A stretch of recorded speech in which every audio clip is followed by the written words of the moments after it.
Ladies and gentlemen, at this time we're going to begin the services of Mary Kolodny.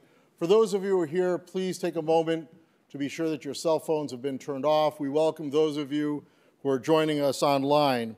Rabbi Eitan Allen will be officiating the sacred funeral ceremony, and before the service, the tradition of cutting kriya was done. At this time, we're going to begin the funeral service.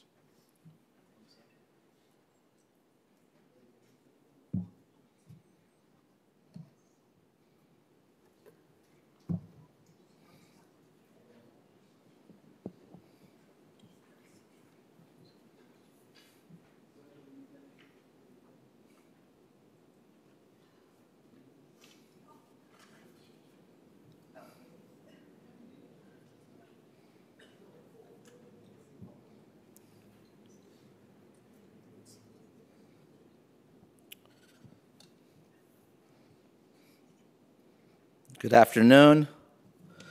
On behalf of the family, we want to thank everyone for coming and being here. Everyone's presence matters and makes a difference, and we appreciate that everyone's here in the middle of a busy time, days of Hanukkah, days of celebration. We come to uplift and to reflect and to mourn and to miss the dear, wonderful person of Mrs. Mary Kolodny, 102 years young, a wonderful, happy, and healthy life. We'll begin with the recitation of Psalms. I'd ask Rabbi Leonard Matenki, the Rabbi of Kins, and Ida Crown to come up to recite the first Psalm. We will recite in both Hebrew and English for everyone to understand. Ashrei use Hebrew and English.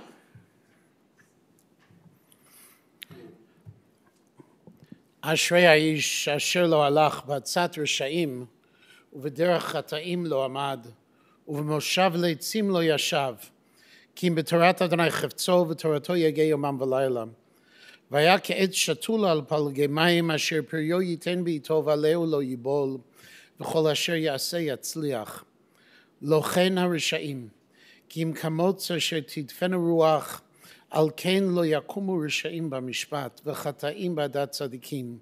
כי יודע אדוני דרך צדיקים ודרך רשעים תאבד. Happy is the one who does not walk in the counsel of the wicked, who does not stand on the path of sinners, who does not sit among the jeering cynics. Instead, the Lord's teaching is all his desire, and he contemplates that teaching day and night. He is like a tree planted on streams of water, yielding fruit in its season, its leaves never withering. All it produces thrives. Not so the wicked. They are like the chaff blown away by the wind. Therefore the wicked will not endure judgment, nor the sinners among the righteous crowd. For the Lord cares for the way of the righteous, while the way of the wicked will be lost forever.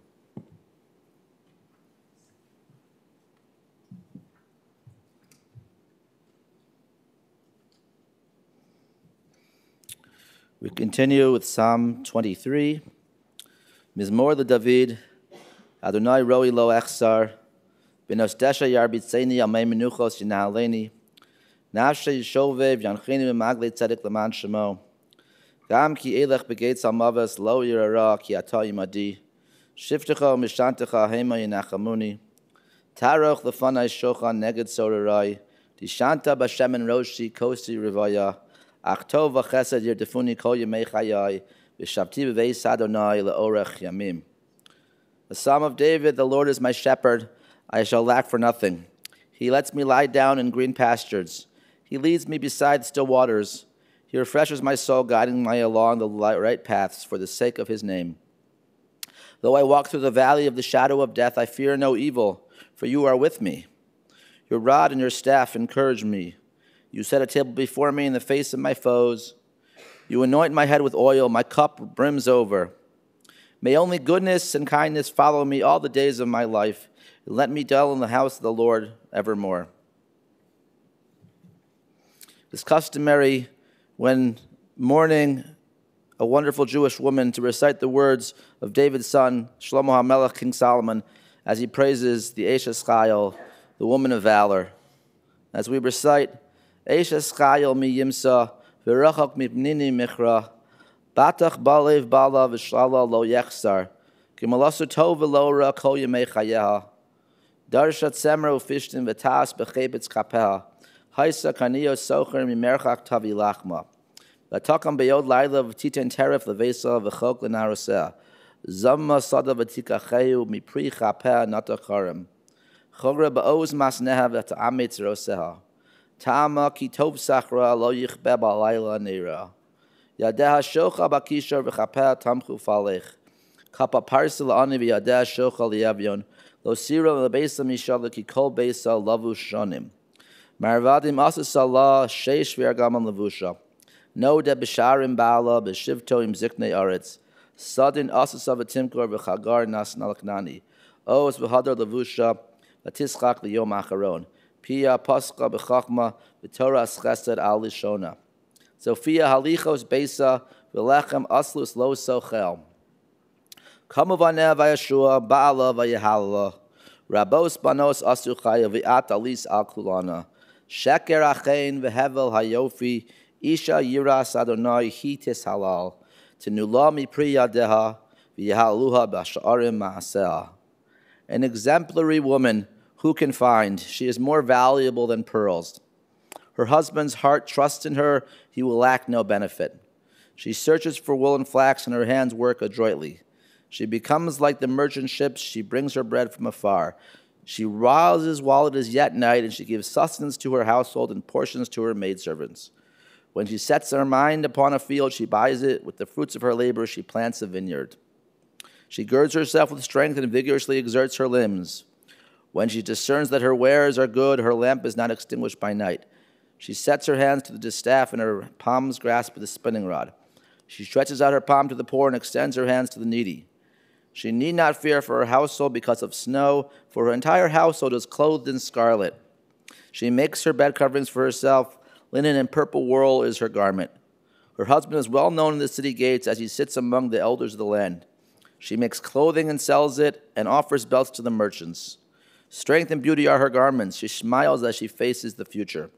She opens her mouth with wisdom, and the teachings of kindness are upon her tongue. She watches over the conduct of her household, and she does not eat the bread of indolence. Her children rise up and extol her, so does her husband praise her. Many women have excelled, but you have surpassed them all. Charm is false, and beauty empty breath. A woman who fears the Lord, she is praiseworthy. Commend her for the fruits of her hands, and let her deeds praise her in the city gates. A long life such as Mary's has much to praise and many memories to reflect and many words to say. In light of the fact that we are in the joyous days of Hanukkah, we will not have lengthy eulogies, but we will share some short memories and words of reflection. I'd ask, we're going to hear from one of her daughters and from 3 grandchildren. I'd ask for Beverly to come up and say some words about her dear mother.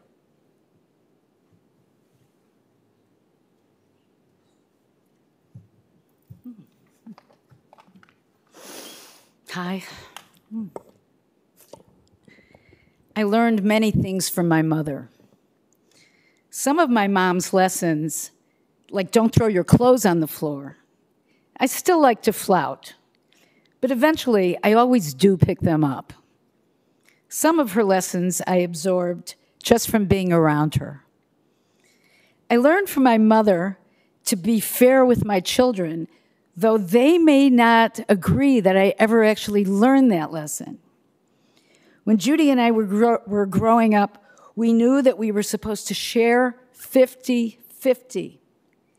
To this day, when I pour juice into glasses for my grandchildren, or water into a glass for guests, or wine, I pour the same amount for everyone. And I don't go above half full because someone might tip the glass over, but I am quick to reassure everyone that you could always have more. I learned from my mother the profound importance of pulling myself up when I was down, when I was very down. When my second son, Josh, was born, and it soon became apparent that he had an abnormality in his eye. We didn't know where it was going to lead. Besides the dread and fear that I felt for him, I fell into self-pity for me because I didn't want people feeling sorry for me. I didn't want to be that person who people felt sorry for. It was my mother who admonished me while I was still in the hospital that my attitude would set the tone for everybody else, that everybody would follow my lead. You've got to find a positive way to go forward, and people will follow you. You've got to take care of yourself and do your best for yourself as well as for Josh.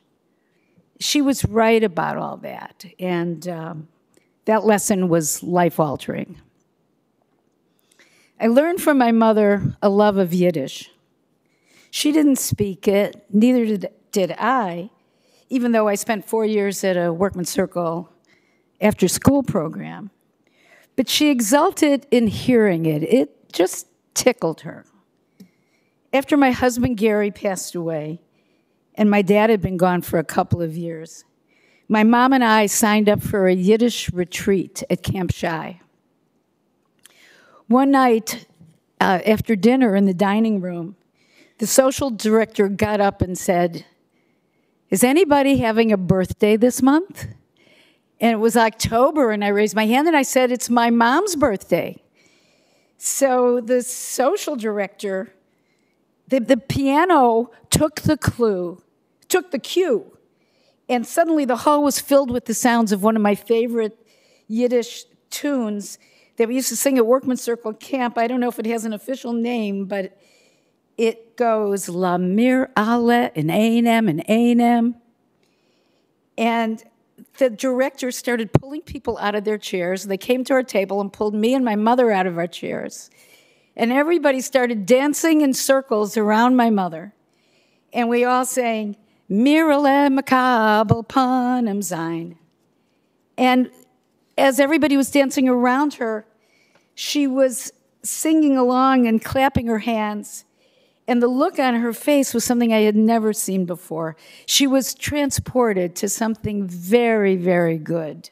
She looked ecstatic. I think Judy and I both learned invaluable life lessons from seeing our parents together. They had a great marriage. They were a great couple. It was obvious that they really loved each other and really liked each other. People like my mother. I got a lot of compliments on her, and that's real nachas. My husband Gary really liked my mother and sometimes said, if I grow up to be like her, that would be really good for him. Nevertheless, they had a teasing and sometimes testy relationship. But once Gary and I became Sabbath observers and he started making delicious cholent on Shabbat, she was won over. She also loved his soups when they were very, very hot. As my life moved on, Howard and my mom developed a very close and affectionate relationship. As he likes to say, she became a surrogate mom to him. After my mother broke her hip, we tried to convince her that moving to Park Plaza would be good for her, but she wouldn't budge from Winston Towers. Howard kept working on her, and eventually she agreed. And Howard made all the arrangements, packed everything up, worked with the movers, and then set everything up in her bright new apartment. That began a new lease on life for her that lasted for 12 years. And she thrived there. And I'm happy to say that a lot of people at Winston Towers are watching the service on Zoom right now. Makes me feel good to know that. On the second floor of Park Plaza, which I call the casino, my mother came to be known as the Rummy Cube Queen. Her group's size dwindled over time, but in the last couple of years, she spent countless happy hours slinging tiles with her dear friend Ann Colwyn. Sometimes spats would erupt over who did what, But the next day, they were always back at the table, eager for more, ready to play. And my mom was a real good player, even at 102. I was shocked when she beat me just a couple of months ago. I was playing to win, and I thought I had it in the bag, and she skunked me. But my bitterness, if I could call it that, quickly turned to admiration and even gratitude. I have a 102-year-old mother who just beat me at Rummy Cube. Lucky me, thank you, God.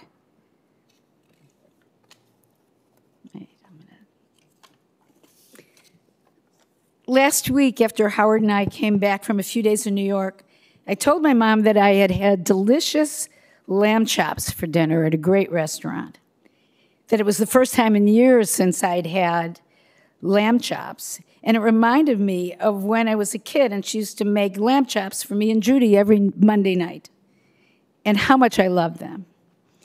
And then with her sweet smile, she made a surprisingly snarky comment. Yeah, those butchers, they think they're selling diamonds. I was so impressed. She was so sharp. That was last week. Seeing her grandchildren and children brought her indescribable joy. She loved to say, I love you. Once she and I started saying, I love you to each other, we hardly said much else. She would say, I just love looking at you, Bev. You make me so happy. And I would say the same back to her. And she would say, every day is a gift, kid. And I would say, I know. I heard that every time I saw her. And when I would be about ready to leave, she would always end our visits with, wherever you're going, have fun, Bev. In recent years, my mother never failed to tell me to have fun. She made it my sacred duty to enjoy life. This past Thursday, as she lay in her bed coughing with her wonderful caregiver, Maria Perez, lovingly attending to her needs, she was in a dark, despondent place. On Thursday afternoon, before I left her apartment to go to a doctor's appointment, I began rubbing her arm and singing to her, Moatzur, since Hanukkah was starting the next evening, and someone to watch over me because she loved Gershwin. Suddenly, her misery turned to something akin to euphoria. It's wonderful, she whispered. It's wonderful. It's wonderful. And I said, what? What's wonderful, Mom? What's wonderful?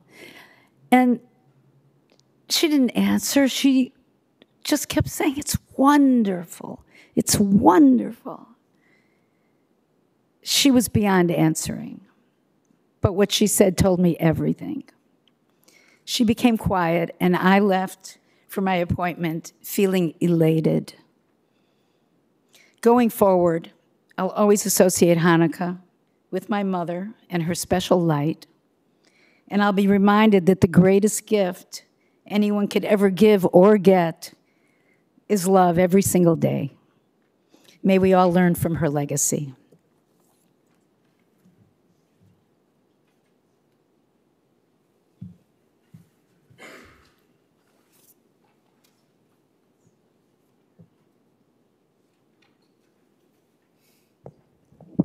We're now going to hear from 3 grandchildren, from Rabbi Adam, who came all the way from Israel, and from Sonny, and from Joey.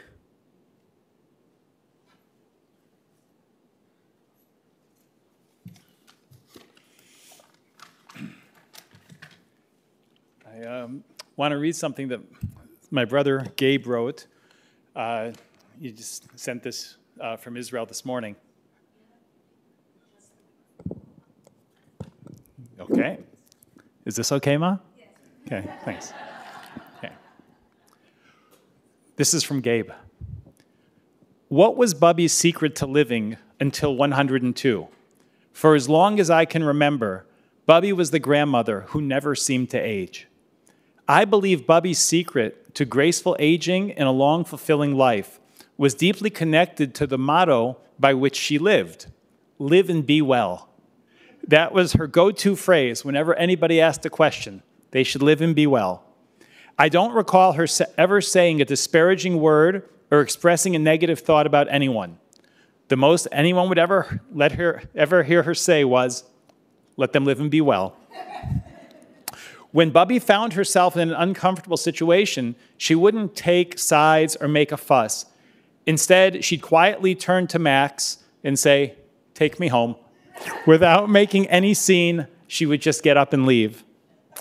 Whenever we'd call her, she'd wrap up the conversation within a couple of minutes, saying she had to go, which was always funny because where did she have to go? But Bubby, we'd protest. We called because we wanted to talk to you. But from her perspective, she didn't want to be a burden or ever make anybody feel uncomfortable. Bubby's secret to a long and healthy life lay in her profound understanding that negativity, whether in emotions, energy, or speech, was a lose-lose proposition. Bubby's legacy is one of kindness, grace, and Jewish wisdom. She taught us all through her actions and silence that a life well lived is one where you lift others, guard your inner peace, and seriously watch your words. Bubby, as you blessed everyone here to live and be well, I know that as you transition from this world to the eternal world, you too will find eternal life. May your memory be a blessing. Just wanted to add a couple things to what my brother Gabe wrote. It was very beautiful. But one of the other things, it's very apropos that the rabbi read Eishes Chayil. For those people who had the privilege of being at our Shabbat table over the past 30 or 40 or 50 years, you know that we read that every night, but we had the Birnbaum Siddur translation. So if you remember being at our table, there was a good wife who could find. She's worth far more than rubies. Her husband trusts in her, and he never lacks gain.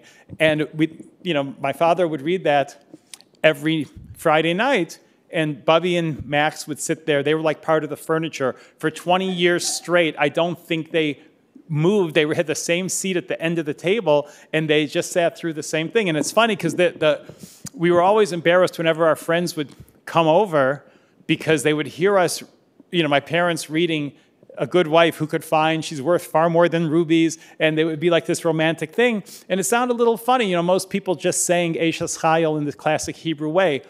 But for the people that were old enough, I know for sure, Ori and Tamar are old enough to remember this, is that before they started doing Eishes Chayil, for those people who remember the old days, they used to read the Song of Songs, and that was really embarrassing in front of your friends because do you remember about my love is like a gazelle? And out of respect for Bubby, I'm not going to say all the descriptions of the body parts that Dad used to read at the table, but it was very poetic and very beautiful. So that was really mortifying. But through it all, Bubby and Max, they were just there, and they were always there with a smile and always there to be part of, just part of the family. And one of the phrases that I always remember Bubby saying is, "You're my Shana Diamondal. You're my Shana Diamondal." It means like my beautiful diamond. And she would look at us and just say, "You're my Shana Diamondal. I just want to look at you."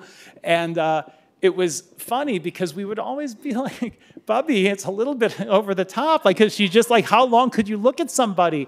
And she would just want to look at us and say that we're the Shana Diamondal. So, I want to just share something because it's, it might not be appropriate for a funeral home, but just to the extent, because boys when they're in adolescence are, pretty disgusting. It's one of nature's mistakes. So I remember we were telling Bubby like when I must have been like 13 or 14. I'm like, Bubby, do you really love everything about us? Like, do you really like everything that we do? She's like, anything you do is perfect. So like we decided to test her after my father's Sholom. We all had like a bunch of gas and we were like, you know, kind of like making like smell. And she just like, she wasn't fazed. She's, whatever you do is perfect. You're my diamond doll. You're perfect. And she really, really meant it. And I remember one time, I'm sorry for saying this, Mom, but this is true, but I'm saying this for Bubby's credit, and you taught me a very important lesson. I remember one time asking my mother, I'm like, how is it possible that you could be from like Bubby's daughter? Like she only, she never sees anything bad that we did. She never said anything negative. How could you like be, you know, I remember my mother saying, well, you should have seen if she would have been your mother. So, but it taught me actually a really, really important lesson. This, I'm very, very serious. And I always think of this, is there's a difference between a parent and a grandparent. In other words, a parent has to be the one to tell you, you know, go get that thing on your face checked out. Or like, you know, why didn't you do well enough in school? But the grandmother just sits there and smiles and it's just 100% love. And I really believe that that's what Bubby was. She was 100% love for us. There was never any criticism, never any negative words to say.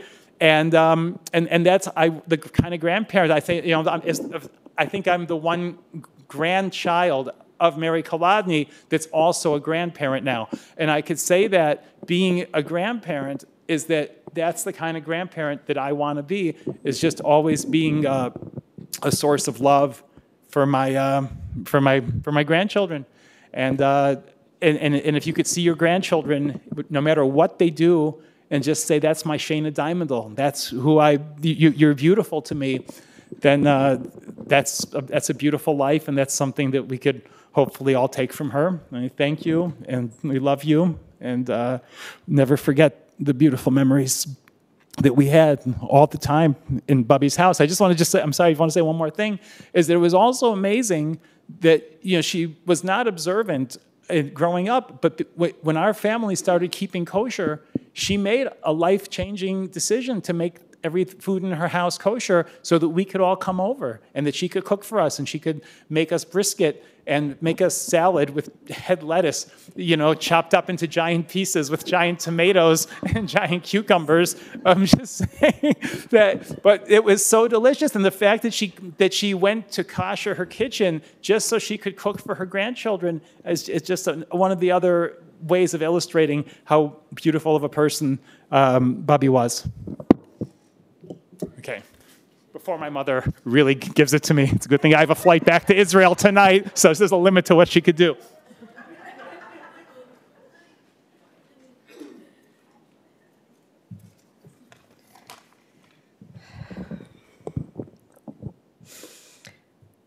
Bubby lived an extraordinary 102 years. And I feel like it's no coincidence that the Hebrew word emunah, faith, has the numerical value of 102. She truly embodied faith, kindness, gratitude, and strength throughout her life. Growing up, I felt very happy and privileged to have two grandmothers. Not everyone is lucky enough to have that, and not only did I, but they were both such special, remarkable ladies. I remember telling my friends, I'm going to my grandmother's house this weekend, and they'd ask, which one? The spunky, funny one who smokes and curses? Or the Bubby-ish one who makes mandel bread and matzo balls? Bubby was truly the essence of a Bubby, warm, loving, and endlessly kind. She had a smile that could light up a room, a smile that said, I love you no matter what. She was friendly and humble, gentle and nurturing, and always radiated a sense of unconditional love. When I was young, she and Grandpa Max would often sleep over for Shabbat. We had this little tradition before dinner where Bubby would lift me up so I could see all the pictures displayed high on the mantle over the fireplace. During dinner, she'd patiently help me blow on the hot chicken soup, showing me her clever trick with the spoon so I wouldn't burn my tongue.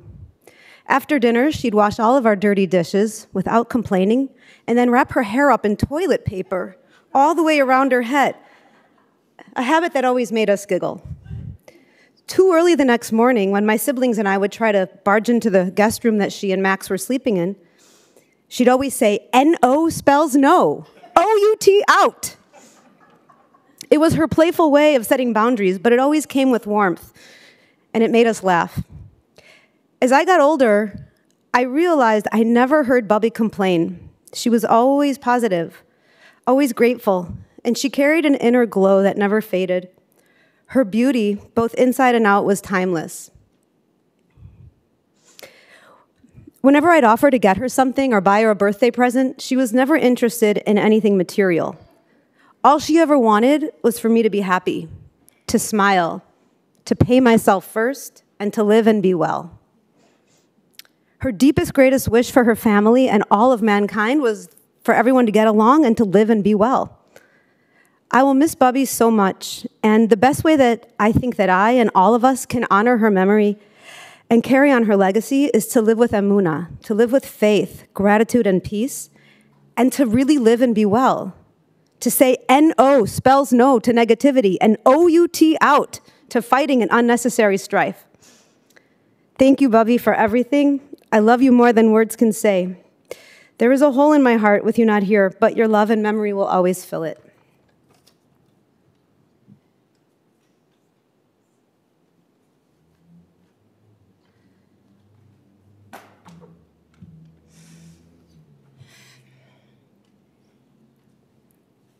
Friday, we lost one of the brightest, most beautiful souls that I have ever had the honor to know and love.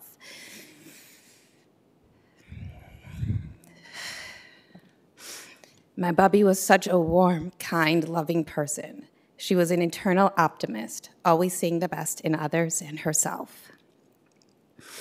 In recent years, when I would go to Park Plaza to hang out with Bubby, I knew I would find her on the second floor playing Rummikub with her dear friend Anne.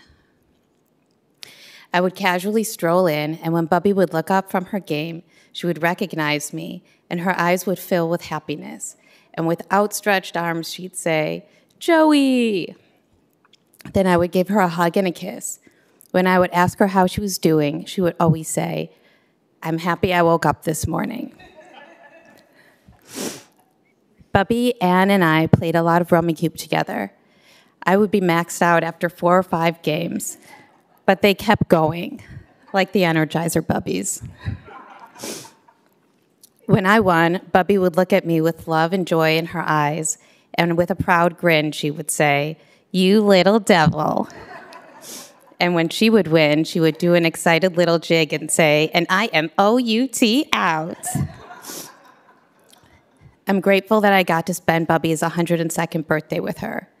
For most of Bubby's life, when I asked her how old she was, she would say, "I'm sweet 16. I think that positive self-talk played a big part in her vibrant, youthful appearance. We celebrated 102 by playing Rummikub with Bubby's friend Anne, my husband Aaron, and our kids Eliana and Shep. We ate and shared the delicious treats we brought with Maria, Bubby's amazing caretaker, and the mahjong players at the next table. Bubby had a joy and nachas from her kids and grandkids that made her days full and long. When she was 93, she flew to New York to dance with me at my wedding.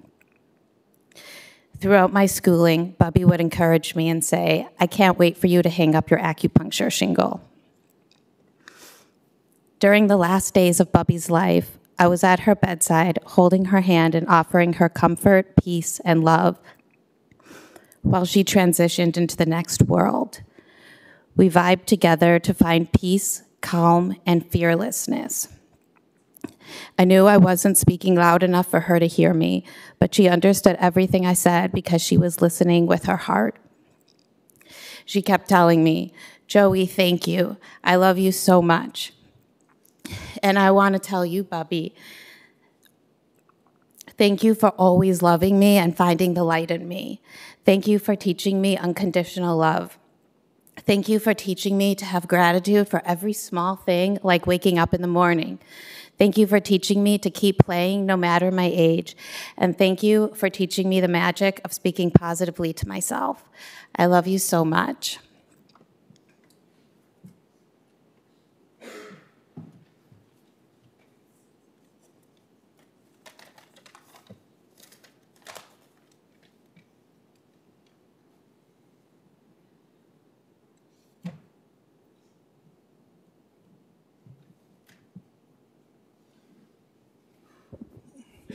Thank you to everybody. Thank you for the beautiful words of the grandchildren, the stirring words of Beverly. So many people in this room could say so many wonderful things about Mary. There's so many family and friends that could stand here and reflect on such grace and beauty and a wonderful life long lived. Mary was a lifelong Chicago native and lived her whole life here in Chicago and loved Chicago, loved the different neighborhoods, loved Maxwell Street, loved Lawndale, loved the West Side, Ravenswood, Rogers Park. She was a big fan of Chicago. She was born on October 22nd, 1922, which was the end of Tishrei, the Hebrew month right after the Chagim, right after Rosh Hashanah and Yom Kippur and Sukkot. So the family, however observant they may have been, gone through the high holidays and had this wonderful blessing and bundle of joy in Mary to welcome. There were other siblings. There was Ida, there was Frankie. There were other members of the family. But Mary was special. Mary was unique, and she was unique her whole life. They named her Mirala, which is an old Yiddish name for someone who was sweet and kind. Her parents, Sam and Rebecca, Shlomo and Bunya, were from Europe. They had a life in Europe. They came over. They wanted to make a better life here in America, and they ended up in Chicago, and they made a better life for their children and for Mary in particular. And she had a wonderful life here of 102 years. She lived to see children, grandchildren, great-grandchildren, great-great-grandchildren. I would be remiss if not mentioning some of the wonderful grandchildren. We heard from Adam, Sonny, and Joey, but there's Josh, there's Gabriel, Samantha, Becky, Melissa, and a wonderful family, wonderful spouses, and really left a mark by leaving her amazing family in this world, left a mark on the whole world. She went to Marley High School, and she loved Marley. She loved it there. She went to Moshe Business School and worked in business. While the kids were young, she was at home, but she did some business work. When the kids were older, she went back to working in the business. I never knew Mary as a business lady, but I can see her getting everything just right. If you can imagine someone who could get all the Rummy Cube tiles in the right order and get everything to line up and make sense and go with its pair and its partner, so she could be good with paperwork and finances and numbers. I could see that about her, even though that wasn't our relationship. She loved to play with her friends, mahjong, and eventually Rummy Cube. She was a bowler. She was a Jewish bubby, a Jewish mother. She made gefilte fish. She made brisket. She made mandel bread. She was wonderful in the kitchen. She was part of the Workman's Circle chapter, and the family was close to the Workman's Circle. I always knew her as a high-class person. There was nothing that wasn't wonderful about Mary. She was always dressed impeccably. She never wanted to go out of her apartment in Park Plaza not dressed well. It's not that she was overly fancy and farputz, but she was always looking special, looking nice, looking well-kept, looking made up. She was always beautiful. People would always joke about her skin, and where did she get such good skin? And she never had shared that secret with me, but I'm sure there was one. I also have to mention the amazing care that Maria Perez gave her. Maria was her angel, and she's an angel in Park Plaza, and she does great work, and she did amazing work with Mary. She loved her family, as we've heard. She did so much for them, and they did much for her. She was positive and beautiful, and she loved people, and she loved life. And she would say that every day was a blessing. How often do we go through our lives and we don't realize the goodness that we have? We don't realize what a blessing it is to wake up in the morning, to see each other, to be able to move, to walk, to hear, to see. Mary realized that blessing. I can see her sitting at lunch in Park Plaza and at dinner with her friends. She made lifelong friends there. And she was just a queen. She was radiant and special and vibrant. Living such a long time is a tremendous blessing. And our sages enumerate to us the blessing of Bama Harach Dayamim, of why does a person live to be such an advanced age? And there are many answers given by our sages. But people that are good, that bring goodness to the world, that bring blessings, God, so to speak, wants those people around. For 102 years, she brought blessings into this world. She brought goodness into this world. She brought positivity into this world. And now we, so to speak, without her physical presence, as her spiritual presence lingers, we have to pay it forward. We have to continue on this time to see the good in every day, to see the blessings, to see that each day is a blessing, and to bring it forward, to pay Mary's spirit forward, to be that Mirala in our own lives that's going to see that goodness and grace and the happiness which we all have and the beauty with which we all live. We're in the days of Hanukkah, in this special festive time. And the most famous question that's asked about Hanukkah is if they had enough oil for one night and they had enough oil to burn that first night, then why do we celebrate 8 days of miracles? There's really was 7 days of miracles because they had enough oil they found to burn the first night. And there are many hundreds of answers given to this question. But one answer given is that the first night that the oil burned is a miracle too. Who says that when you take a little bit of oil and you put a wick in it and you light a match that it's going to burn? Does it have to burn? If you would put water in the cup, it wouldn't burn. If you would put orange juice in the cup, you'd get no flame. But you put oil in and it burns. And we take that nature for granted. But nature is a miracle too. That all of the beauty that we see around us in life, that it works, that it exists, that is a miracle too. And so we celebrate that on the first night. Mary's 102 years, someone could tell me that was not a miracle? I think that was a miracle. That was a miracle, and she was miraculous. She left us a legacy. She left an amazing family. She left us goodness in the world. May we all be blessed by having known her, by having cared for her. She brought blessings into my community in Park Plaza. She was a special person with a special family, and she brought a special light. May she help us appreciate the miracles and the miracles that we see over these wonderful days of Hanukkah. May everyone go from here strengthened by the miracles of Mary and by the love that she gave to everyone. We're going to conclude with the final psalm, Psalm 16. Michtam David, Shemreni El ki chasisi vach, Amarti l'Adonai Adonai Ata, Tova sibal alecha, l'kadoshim asher ba'aretz hema, v'adiram kol chefsei bam, Yirbu atzvoseim mehar achar meharu bala sichnik zichechem midam uvala se os shemosam al svasai. Adonai menaschal ki v'kosi atat homech gorali chavalim naflu li ben imim afnach l'shafra alai avarech Adonai asher yatzani af leilos yisruni kliyosai shavisi Adonai lenegdi samid ki mimini bal emod l'chein samachli bi v'Avigael kvodi af b'sara yishkon levetach Ki lo sazov nafshi lishol, lo tzitein chastecha lerosh shachas, todieni ora chayim sova smachos espanecha neimos bimincha netzach. A michtam of David, protect me, God, for you and I take refuge. I said to the Lord, you are my Lord. My favor comes from none but you. As for the holy ones in the land, the mighty who wear all my delight, may those who court others' gods suffer many sorrows. I will not pour out their libations of blood. I will not bear their names on my lips. The Lord is my chosen portion and my cup. You direct my fate. A sweet heritage has fallen to my lot. My share is delightful to me. I will bless the Lord who has guided me. Even at night, my conscience stirs me. I have set the Lord before me always. He is at my right hand, and I shall not be shaken. Therefore, my heart is glad. My spirit rejoices. My body rests secure. For you will not abandon me to the Sheol, nor let me, your devoted one, see the pit.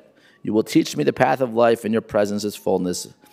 Your right hand blesses me for eternity.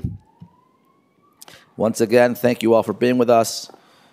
May Mary's soul and her life be a blessing for us all.